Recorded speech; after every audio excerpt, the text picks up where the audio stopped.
चलो हम लोगों ने लास्ट लेक्चर में we have started with supply chapter number 4 and today we have to proceed it further. सबसे पहले एक बेसिक मीनिंग देखा था हम लोगों ने सप्लाई का। बेसिक मीनिंग क्या है सप्लाई का? सप्लाई का बेसिक मीनिंग बोलता है कि रॉ मटेरियल को जब हम फिनिश गुड्स में कन्वर्ट करते हैं और उसको एक पर्टिकुलर प्राइस पे बेचते हैं तो वो क्या हो जाता है, आपका सप्लाई हो जाता है, राइट। फिर उसके बाद टोटल आउटपुट देखे थे, टोटल इन ऑल प्रोडक्शन मैंने कितना किया with the help of factors of production, ये देखा था। फिर स्टॉक क्या बोलता है? Stock means unsold goods with the producer. Producer के पास जितना भी अनसोल्ड माल है उसको हम क्या बोलते हैं? स्टॉक बोलते हैं। समझ में आया? और वो पर्टिकुलर पीरियड ऑफ टाइम पे क्या होता है? काउंट होता है, अभी कितना है, आज कितना है। It is a static concept and it is a static concept and stock always exceeds the supply। ये हो गया था। उसके बाद then we have started with what is supply। supply is basically related to price, time and quantity। supply तीन चीजों से relate करता है, जिसको बोला जाता है प्राइस, टाइम एंड क्वांटिटी। ठीक है। फिर पॉल सैमुअल्सन की डेफिनेशन देखी थी कि it is a relationship between market price and the goods which the goods producer is willing to supply। दो चीजों के बीच में relationship, market price and the goods which producer is willing to supply। समझ में आया? या सोल्ड। फिर ये देख लिया। Then schedule and concept of supply shows the functional relationship between price and supply। schedule of supply क्या दिखाता है? functional relationship between price and supply, जिसमें दो बातें देखी थी, individual supply and market supply. Individual supply मतलब क्या? एक अकेला सप्लायर अलग अलग प्राइस पे कैसे रिएक्ट करता है। और कर्व कैसा था? Downward sloping from left to right due to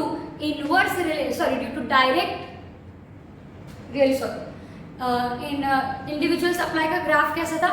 upward sloping from left to right due to direct relationship between price and supply. फिर क्या देखे थे? मार्केट सप्लाई मतलब एक से ज्यादा सप्लायर अलग अलग प्राइस पे कैसे रिएक्ट करते हैं, उसका कर्व भी सेम था, upward sloping from left to right due to direct relationship between price and supply. जब कभी भी दो चीजों के बीच में डायरेक्ट रिलेशनशिप रहेगी तो उसका कर्व हमेशा अपवर्ड स्लोपिंग रहेगा। समझ में आया? जब दो चीजें सेम डायरेक्शन में जाएगी, या तो ऊपर या तो नीचे, दोनों चीजें सेम डायरेक्शन में जा रही है, इसका मतलब डायरेक्ट रिलेशनशिप है। डायरेक्ट रिलेशनशिप के समय हमेशा आपका curve upward sloping from left to right रहेगा। ये हो गया। अब आज का हमारा पहला और नया टॉपिक है फैक्टर्स अफेक्टिंग सप्लाई। अब इसका मीनिंग हम लोग हर चैप्टर में तो पढ़ ही चुके हैं कि फैक्टर्स अफेक्टिंग का मतलब क्या होता है, बट फिर भी आपको एक बार मैं शॉर्ट में बता देती हूँ। फैक्टर्स अफेक्टिंग सप्लाई का मतलब होता है ऐसी कौन कौन सी चीजें हैं जो सप्लाई को अफेक्ट करती है, ऐसी कौन कौन सी चीजें हैं जिसके कारण सप्लाई चेंज होता है, अफेक्ट होता है, असर होता है उसके ऊपर, बदलता है।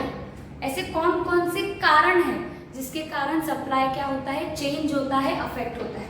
तो we have to study that reasons which affects the supply। So there are 8 reasons which affects the supply। One by one हम लोगों को देखना है कि कौन कौन सी बातें हैं जो सप्लाई को क्या करती हैं? अफेक्ट करती हैं जिसके कारण सप्लाई क्या होता है? चेंज होता है। उसमें सबसे पहले आता है price. So how price affects the supply, ये तो सबसे मेन ही कंसेप्ट है कि प्राइस कैसे अफेक्ट करता है सप्लाई। अब मैं आपको एक बात बता दूं कि ये 8 पॉइंट पढ़ते समय आप खुद को सप्लायर मान के चलेंगे, यानी आप क्या बन गए इस पोजीशन में, ये पूरे चैप्टर में, इस सिचुएशन में, ये टॉपिक में आप कौन है? सप्लायर। आप जब कभी भी सोचेंगे किसी भी टॉपिक पे, किसी भी पॉइंट पे, तो खुद को क्या मान के चलेंगे? Supplier. You are the producer. खुद को बिजनेसमैन समझ के चलो, बिजनेसमैन के एंगल से सोचो, तो आपको ये सारे पॉइंट्स बहुत इजीली समझ में आ जाएंगे। समझ में आया? चलिए, सबसे पहला है प्राइस। प्राइस क्या होता है? चलिए देखते हैं। आप एक बात बताइए मुझे, अगर प्रोडक्ट की प्राइस बढ़ेगी, क्या बोला मैंने? अगर प्रोडक्ट की प्राइस बढ़ेगी तो एक बिजनेसमैन के एंगल से बताइए, वो अपना सप्लाई बढ़ाएगा कि कम करेगा? सप्लाई पे इफेक्ट क्या आएगा? If the price is increased of the product, समझ में आया? कोई भी एक प्रोडक्ट की प्राइस अगर इंक्रीज्ड है तो उसका जो सप्लायर है, प्रोड्यूसर है, वो अपना प्रोडक्ट ज्यादा बेचेगा कि कम बेचेगा? सोच के देखो, आप एक बिजनेसमैन हो, आप जो प्रोडक्ट बेच रहे हो उसकी मार्केट में कीमत बढ़ गई है तो क्या करोगे? सप्लाई बढ़ाओगे कि कम करोगे? अरे मैम, खरा व्यापारी हूँ, पक्का व्यापारी हूँ, मैं बिजनेसमैन हूँ, मैं अपना सप्लाई बढ़ाऊंगा, ज्यादा कीमत पे बेचूंगा तो ज्यादा मुनाफा होगा ना। तो क्या करूंगा? प्राइस बढ़ेगी तो सप्लाई बढ़ाऊंगा, क्योंकि मैं कौन हूँ? सप्लायर। मैं कौन हूँ बेटा? सप्लायर। तो अगर प्राइस बढ़ती है तो सप्लाई भी क्या होता है? बढ़ता है। उसका उल्टा, व्यापारी हो ना, प्राइस अगर कम हो गई तो सप्लाई भी क्या करूंगा बेटा? कम करूंगा।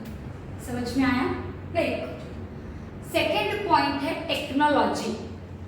अब एक बात बताइए, बड़ी बड़ी फैक्ट्रीज होती है, बड़ी बड़ी उसमें मशीनरीज होती हैं, तो अगर जैसे मेरे पास कोई पुरानी टेक्नोलॉजी, और वो पुरानी टेक्नोलॉजी में अब ऑब्वियस सी बात है इतने सालों से यूज कर रही हूँ तो प्रोडक्शन कैसा आ रहा है? कम आ रहा है, ठीक है।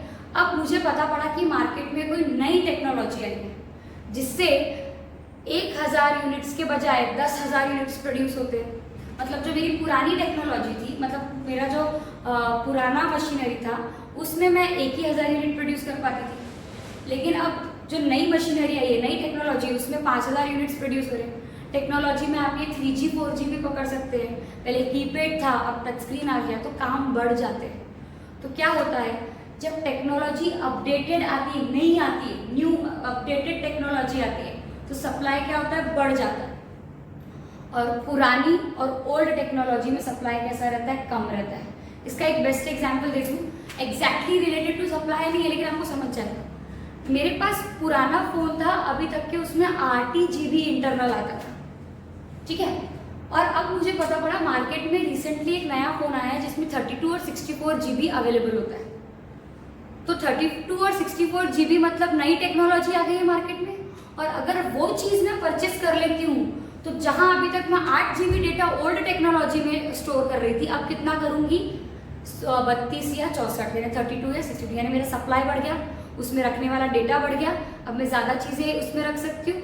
वैसे ही सेम प्रोडक्शन की बात है, अगर न्यू टेक्नोलॉजी है तो सप्लाई ज़्यादा रहेगा, ओल्ड टेक्नोलॉजी है तो सप्लाई कम रहेगा। और बहुत लॉजिकल बात है, नई टेक्नोलॉजी आई है तो फायदा ही देगी ना, नुकसान तो देगी नहीं। तो कैसे लिखेंगे? न्यू टेक्नोलॉजी, एनटी का मतलब होता है न्यू टेक्नोलॉजी, तो सप्लाई ज़्यादा, और ओल्ड टेक्नोलॉजी तो सप्लाई कम। जब समझ में आ गया? न्यू टेक्नोलॉजी है तो सप्लाई कैसा रहेगा? ज़्यादा, और ओल्ड टेक्नोलॉजी है तो सप्लाई कैसा रहेगा? कम। ये थोड़ा सा इंपॉर्टेंट है, कंसेप्चुअली समझना पड़ता है। नेक्स्ट पॉइंट है cost of production. Cost of production point पढ़ने के पहले आपको ये समझना पड़ेगा कि कॉस्ट ऑफ प्रोडक्शन का मतलब क्या होता है। कॉस्ट ऑफ प्रोडक्शन, कॉस्ट माने खर्चा, प्रोडक्शन तो आपको पता ही है, बनवाई, यानी प्रोडक्शन का खर्चा, गुड्स बनाने का खर्चा। समझ में आया? गुड्स बनाने का खर्चा जो मुझे लग रहा है, कॉस्ट ऑफ प्रोडक्शन। कॉस्ट का मतलब होता है खर्चा, प्रोडक्शन मतलब जो मैंने गुड्स बनाए, मैन्युफैक्चरिंग करी, मतलब उसमें मेरे को खर्चा लग रहा है। क्या क्या खर्चा लगता है? लेबर का खर्चा, ब्याज का खर्चा, कैपिटल लेते हैं ब्याज का खर्चा, रेंट, ठीक है, प्रॉफिट बांटना पड़ता है जो भी पार्टनर्स होते हैं, वेजेस, कितनी सारी चीजें होती है, बहुत सारा खर्चा, रॉ मटेरियल, इलेक्ट्रिसिटी, कितने सारे खर्चे होते हैं। तो अब एक बात बताइए, अगर कोई गुड्स बनाने में मुझे अगर ज़्यादा खर्चा लग रहा है, क्या बोला मैंने? अगर कोई गुड्स बनाने में मुझे ज़्यादा खर्चा लग रहा है तो उसका सप्लाई मैं बढ़ाऊंगी कि कम करूंगी? आपके जेब से पैसे ज़्यादा जा रहे हैं, मतलब उसको बनाने की कॉस्ट बहुत ज़्यादा लग रही है, तो आप लोग सप्लाई क्या करोगे? कम करोगे। अगर आप 10 रुपये का गुड्स आप 12 रुपये में बना रहे हो और उसको बेच 14, पहले भी आप चलो एक बड़ा सा एग्जाम्पल लेते हैं, लिसन टू मी ध्यान से। एक्चुअली आप एक प्रोडक्ट बेच रहे थे, चलो पेंसिल ले लेते हैं। आप एक पेंसिल बेच रहे थे, आप एक पेंसिल को बेच रहे थे 14 रुपये में। For an example you are selling a pencil at 14 rupees, कितने में 14, और वो बन कितने रुपए में रही थी 10 रुपये में, ठीक है ना मैम। 10 रुपये में बन रही है, 14 में मैं उसको बेच रहा हूँ, यानी 4 रुपये मेरा क्या है, प्रॉफिट है। लेकिन आपको ऐसा पता पड़ा कि अब रॉ मटेरियल क्या, लीड जो लगती है पेंसिल को बनाने में, महंगी हो गई है। तो जो पेंसिल आप पहले 10 रुपये में बना रहे थे, वो अब आप कितने में बना रहे हैं, 12 में। लेकिन उसकी मार्केट में प्राइस कितनी है, 14 रुपये है, बराबर।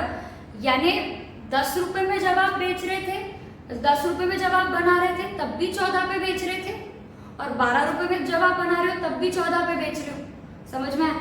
इसका मतलब 12 रुपये वाले केस में आपकी कॉस्ट क्या हो गई है, बढ़ गई है। तो अब जब आपकी कॉस्ट बढ़ गई है तो आप सप्लाई ज्यादा करोगे क्या, नहीं करोगे, क्योंकि पहले आपको 4 रुपये प्रॉफिट मिल रहा था और अब कितना मिल रहा है, 2 रुपये। समझ में आया? और इसका उल्टा भी हो सकता है। अब 10 रुपये का जो प्रोडक्ट आप बना रहे थे वो अब 8 रुपये में बन रहा है, क्योंकि लीड सस्ती हो गई है। तो अब अगर आप 8 रुपये का प्रोडक्ट 14 में बेचोगे तो आपका प्रॉफिट कितना आएगा, 6 रुपये। तो अब आप ज़्यादा बेचोगे, क्योंकि अब आपको प्रॉफिट ज़्यादा मिल रहा है। समझ में आया? यानी पहले 4 ही रुपये प्रॉफिट मिल रहा था और अब कितना मिल रहा है, 6 रुपये। सिंपल लॉजिक है। कॉस्ट ऑफ प्रोडक्शन अगर बढ़ता है, मतलब अगर आपका बनवाई का खर्चा बढ़ता है तो आप सप्लाई कम कर देते हो। प्रोड्यूसर के एंगल से सोच के देखो ना। और अगर आपका कॉस्ट ऑफ प्रोडक्शन कम होता है तो आपका सप्लाई क्या होता है, बढ़ता है। समझ में आया? बनाने का खर्चा कम तो सप्लाई ज्यादा, बनाने का खर्चा ज्यादा तो सप्लाई कम। डन। फिर आता है इंफ्रास्ट्रक्चरल फैसिलिटीज। इंफ्रास्ट्रक्चर फैसिलिटीज में आता है जैसे कि आपका रोड, ब्रिज, ट्रांसपोर्ट, कम्युनिकेशन, ठीक है, जो भी सर्विसेज होती है, रेलवे सर्विसेज, इंफ्रास्ट्रक्चर जो आपको गुड्स को इधर से उधर या हर जगह पहुंचाने में मदद करती है। बिना इंफ्रास्ट्रक्चर फैसिलिटीज के आप अपने गुड्स को पूरे देश में पहुंचा नहीं सकते। तो अगर आपके देश में, अगर आपकी कंट्री में इंफ्रास्ट्रक्चरल फैसिलिटीज बहुत अच्छी अवेलेबल है तो आपका सप्लाई बढ़ेगा, क्योंकि आप हर जगह अपने प्रोडक्ट को पहुंचा सकते हैं। और वही इंफ्रास्ट्रक्चरल फैसिलिटीज अगर आपको नहीं मिल रही, ट्रांसपोर्ट और कम्युनिकेशन की, तो आपका सप्लाई क्या होगा, कम। अभी का एग्जाम्पल ले लो, लॉकडाउन का। एक बात बताओ, लॉकडाउन में इंफ्रास्ट्रक्चरल फैसिलिटीज नहीं मिल रही है तो सप्लाई कैसा हो गया, कम, क्योंकि ना ट्रांसपोर्ट है ना कम्युनिकेशन है।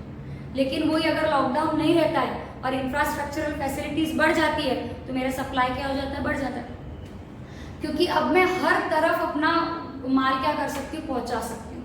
हर तरफ अपने गुड्स क्या कर सकती हूँ, पहुंचा सकती हूँ। तो फिर सेम वही, इंफ्रास्ट्रक्चरल फैसिलिटीज ज्यादा है तो सप्लाई ज्यादा, इंफ्रास्ट्रक्चरल फैसिलिटीज अगर कम है तो सप्लाई कम।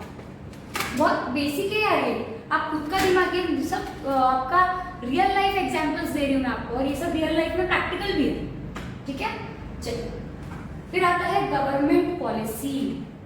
देखिए दो बातें होंगी, या तो गवर्नमेंट आपके फेवर में कोई पॉलिसी निकालता है या तो आपके फेवर में नहीं रहती है, डिपेंड करता है पॉलिसी टू पॉलिसी। जैसे सपोज की बात है, पॉलिसीज में टैक्स आ जाते हैं और बहुत सारी, जैसे एलबीटी आया था, बहुत सारी ऐसी पॉलिसीज होती है गवर्नमेंट की जो सप्लायर को क्या करती है, अफेक्ट करती है। जैसे समझो, अब गवर्नमेंट ने क्या, एक एग्जाम्पल ले रहे, पॉलिसीज बहुत सारी होती है लेकिन हम एक एग्जाम्पल ले रहे, जैसे टैक्स का, ठीक है। क्या बोला मैंने, there are n number of policies but we are taking example of tax. अब जैसे गवर्नमेंट ने क्या किया, टैक्स बढ़ा दिया, तो अब टैक्स बढ़ा दिया यानी मेरे को टैक्स ज्यादा भरना पड़ेगा। तो अब टैक्स ज्यादा अगर मैं भरूंगी तो ज्यादा सप्लाई नहीं कर पाऊंगी, तो सप्लाई मेरा कैसा हो जाएगा, कम। यानी अगर गवर्नमेंट, फॉर एग्जाम्पल ले रहे अपन यहाँ पे, अगर गवर्नमेंट टैक्स बढ़ाती है तो सप्लाई क्या होता है, कम, क्योंकि जब टैक्स भरने में पैसा चला जाएगा तो मैं सप्लाई कहाँ से करूँगी। और अगर गवर्नमेंट टैक्स कम करती है तो मेरा सप्लाई क्या हो जाता है, ज्यादा हो जाता है, क्योंकि अब मेरे पास पैसा बच रहा है तो मैं सप्लाई कर सकती हूँ। समझा? फिर आता है नेचुरल कंडीशन। अभी तक अपन ने क्या पढ़ा, एक बार क्विक रिवीजन करते हैं। फैक्टर्स अफेक्टिंग सप्लाई, उसमें पहला था प्राइस, टेक्नोलॉजी, कॉस्ट और इंफ्रास्ट्रक्चर। लर्न कैसे करेंगे, बोलो मेरे साथ। Price, technology, cost, infrastructure. वापस से प्राइस, टेक्नोलॉजी, कॉस्ट, इंफ्रास्ट्रक्चर। वापस से प्राइस, टेक्नोलॉजी, कॉस्ट, इंफ्रास्ट्रक्चर। एक और बार, प्राइस, टेक्नोलॉजी, कॉस्ट, इंफ्रास्ट्रक्चर। ठीक है, कितने पॉइंट हो गए, 4। फिर कौन सा पढ़ा, गवर्नमेंट पॉलिसी। ठीक है, अब क्या देखेंगे, नेचुरल कंडीशन। नेचुरल कंडीशन शुरू करने के पहले एक 10 सेकेंड का ब्रेक। आप इतना नोट डाउन कर लो, नहीं तो एक साथ खोपड़िया में घुसेगा नहीं। Note down.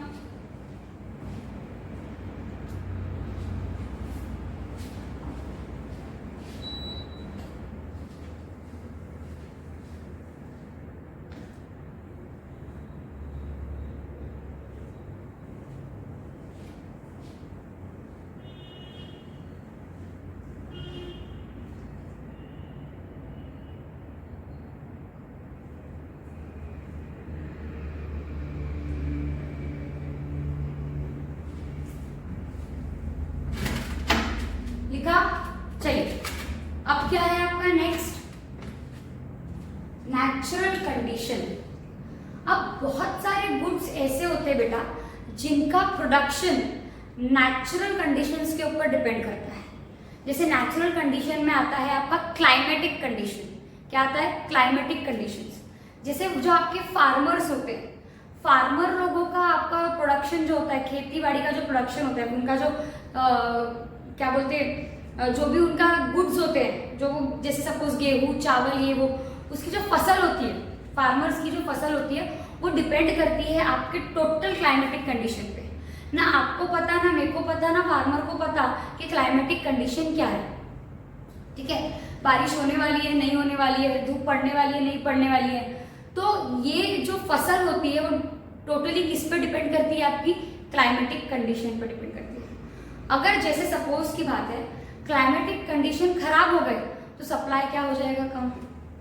और क्लाइमेटिक कंडीशन अगर अच्छे हैं तो सप्लाई क्या हो जाएगा, ज़्यादा। यानी जैसे सपोज की बात है, अभी गर्मियों में बारिश नहीं होनी चाहिए, पर सडनली क्या हो गई, बारिश हो गई। ठीक है, तो अब फसल क्या हो गई, खराब। यानी उस सीजन के लिए उसका सप्लाई क्या हो गया, कम। उल्टा भी हो सकता है, अगर बारिश नहीं होती तो सप्लाई क्या हो जाता, ज़्यादा हो जाता। यानी प्राइस के ऊपर नहीं, किसी भी ह्यूमन कंडीशन के ऊपर नहीं, जो सप्लाई होता है वो डिपेंड करता है नेचुरल कंडीशंस के ऊपर। जैसे एग्रीकल्चरल गुड्स, एग्रीकल्चरल गुड्स का सप्लाई डिपेंड करता है क्लाइमेटिक कंडीशंस के ऊपर। क्या बोला मैंने, एग्रीकल्चरल गुड्स का सप्लाई डिपेंड करता है नेचुरल कंडीशंस के ऊपर, क्लाइमेटिक कंडीशंस के ऊपर।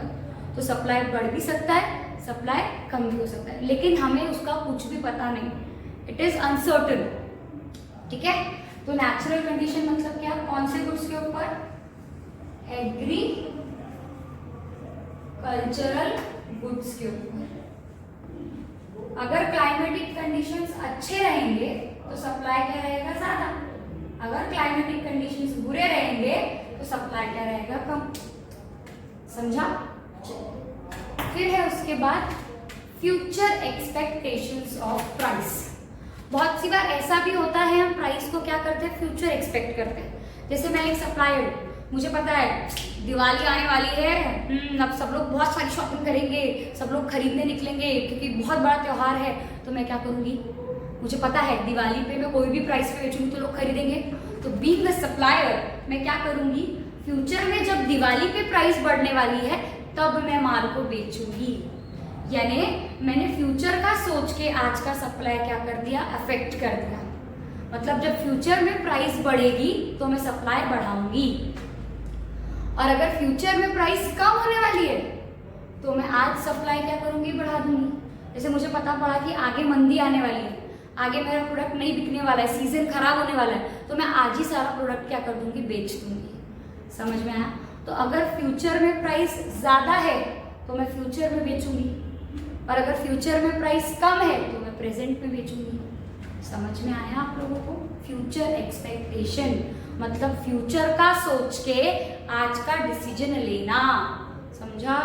Okay. And the last one is there are many other factors which affect the supply. जैसे आपके फेस्टिवल्स होते हैं, नेचुरल कंडीशंस होती है, जैसे फ्लड वगैरह आ गया कुछ, ठीक है। फिर उसके बाद price of other goods, farming, ये सारी चीज़ें भी क्या करती है, आपके सप्लाई को अफेक्ट करती है। ये 7 तो है ही, उसके अलावा जो भी अदर पॉइंट्स आएंगे वो यहाँ जाएंगे। समझ में आया आप लोगों को? प्राइस ऑफ अदर गुड्स, जैसे दूसरे गुड्स के प्राइस के कारण मेरा गुड्स अफेक्ट हो गया, समझ में आया? यानी अगर कोई दूसरा प्रोडक्ट महंगा हुआ है तो मैं उसको बेचना चालू कर दूंगी, मेरा प्रोडक्ट छोड़ दूंगी। उसमें एक पॉइंट है प्राइस ऑफ अदर गुड्स, यानी अगर गेहूँ महंगे हो गए तो मैं गेहूँ को बेचना शुरू कर दूंगी, चावल को बंद कर दूंगी। क्यों? क्योंकि गेहूँ महंगा है, ज़्यादा प्रॉफिट मिलेगा। समझ में आए? तो ये अदर फैक्टर्स में बहुत सारी चीज़ें आती हैं, ठीक है। ये 7 तो आपके फिक्स पॉइंट है, और जो भी अदर बच्चे वो किधर चले जाएंगे, इधर। समझ में आया? तो क्या क्या पढ़ा हमने? फैक्टर्स अफेक्टिंग सप्लाई, उसमें आता है आपका price, technology, cost of production, infrastructural facility.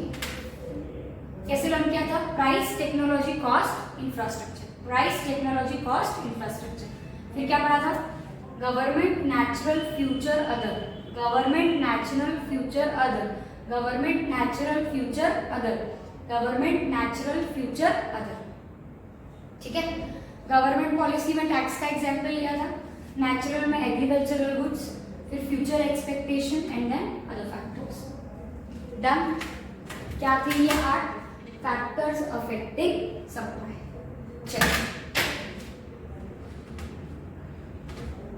आज मैं लॉ ऑफ सप्लाई 1 मिनट बताती हूँ।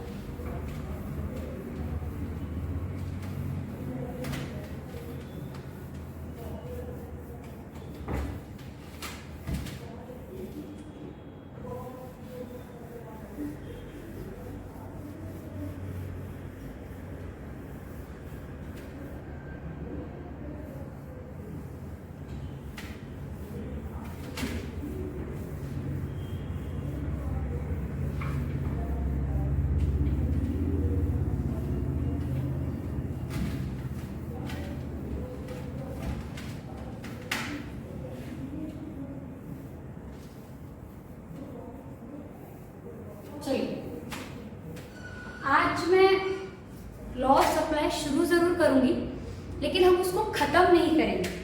आज हम थोड़ा सा बेसिक इंट्रोडक्शन देखेंगे उसका, और फिर उसको नेक्स्ट लेक्चर में पूरा अच्छे तरीके से हम लोग क्या करेंगे, पढ़ेंगे।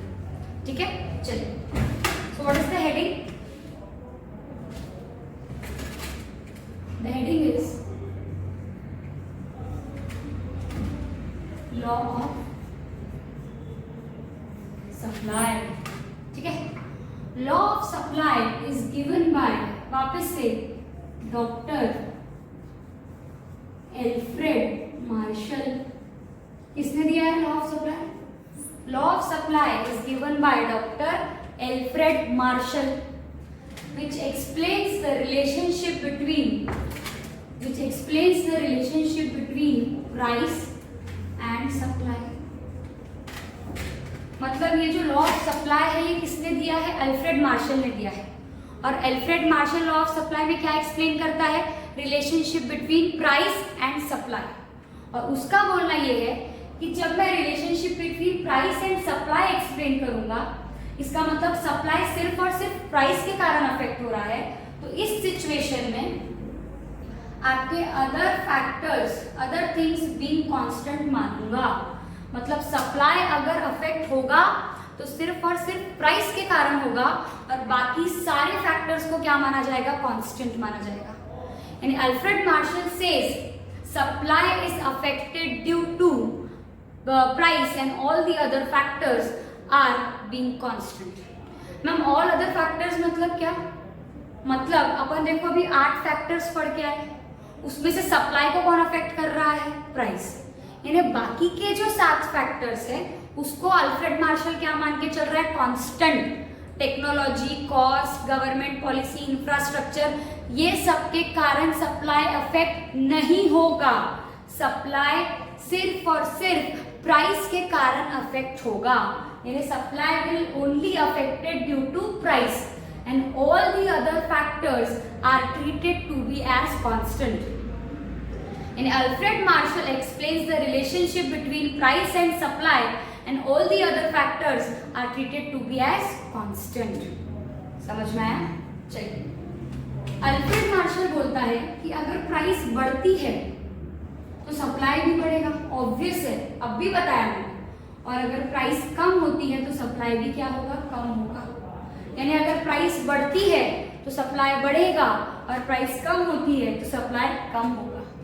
इसका मतलब प्राइस और सप्लाई के बीच में कैसा रिलेशनशिप है, डायरेक्ट रिलेशनशिप है। कैसा रिलेशनशिप है, डायरेक्ट रिलेशनशिप है। समझ में आया आप लोगों को? अब इसका स्टेटमेंट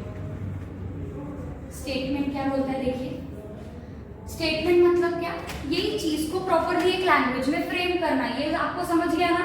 इसी चीज को प्रॉपरली क्या किया हमने, अच्छे से फ्रेम किया।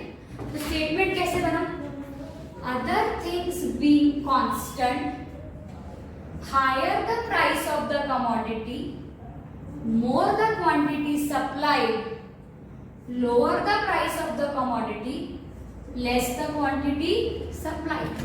समझ में आया? यानी same, higher the price of the commodity यानी प्राइस अगर ज्यादा है तो more will be the quantity supply, तो सप्लाई भी ज्यादा होगा।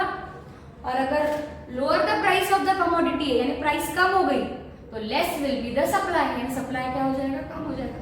कैसे याद रखेंगे, HMLL, कैसे याद रखेंगे, HMLL, OTBC, other things being constant, higher the price of the commodity, more the quantity supplied, lower the price of the commodity, less the quantity supplied। Direction same है, या तो प्राइस सप्लाई ऊपर जाएगा या तो प्राइस सप्लाई नीचे आएगा। तो इसीलिए उसका रिलेशनशिप कैसा है, डायरेक्ट। कैसा रिलेशनशिप है, डायरेक्ट। समझ में आया? इतना नोट डाउन करिए।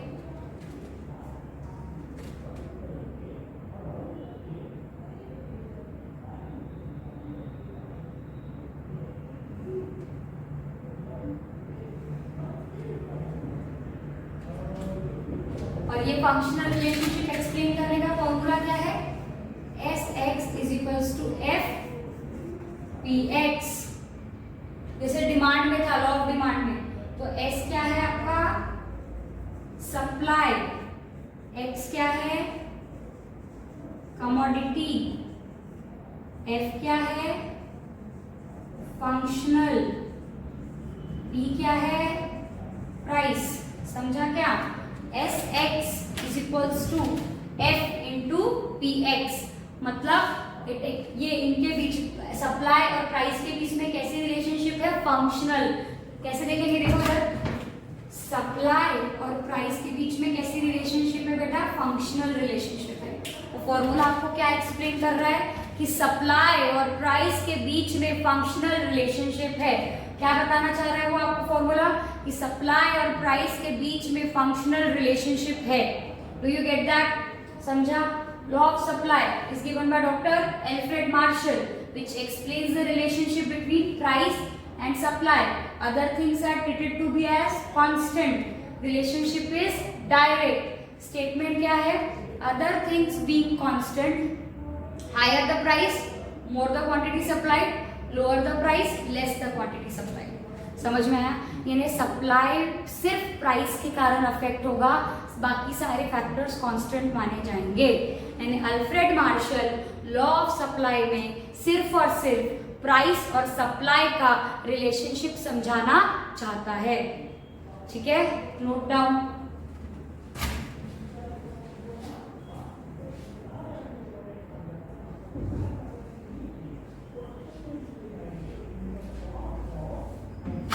समझा आप लोगों को ये?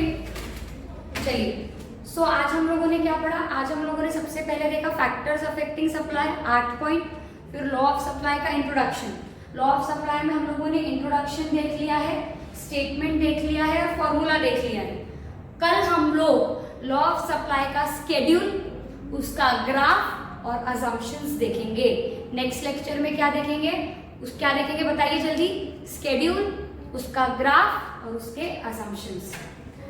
स्टूडेंट्स मेरे को एक आप बात बताइए, हम लोग आगे आगे तो बढ़ते जा रहे हैं, पर आप लोग पिछले चैप्टर्स का रिवीजन करते हैं या नहीं?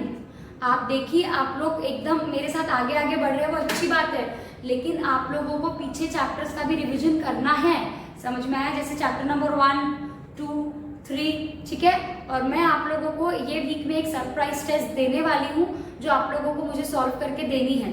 समझ में आया? एंड ये मत सोचना कि मैम को क्या पता पड़ने वाला नहीं दिया, तो सब पता पड़ जाता है। फाइन। और वो कैसे आप भेजेंगे, कैसे लिखेंगे, वो मैं आप लोगों को बताऊंगी, but be ready with chapter number 1, ठीक है। समझ में आया? और हो सकता है एक लेक्चर में ऐसा रिकॉर्ड करूं जिसमें मैं आप लोगों को सारे टॉपिक्स का क्या करवाऊंगी, रिविजन करवाऊंगी, जितने भी हम लोगों ने पढ़ लिए। तो प्लीज एक एक बार नजर घुमाते रहा करिए पहले वाले चैप्टर्स पे। Okay, so we will end the lecture here and we will continue it in next lecture. If you have any doubt you can ask me. Okay, चलो बाय बाय।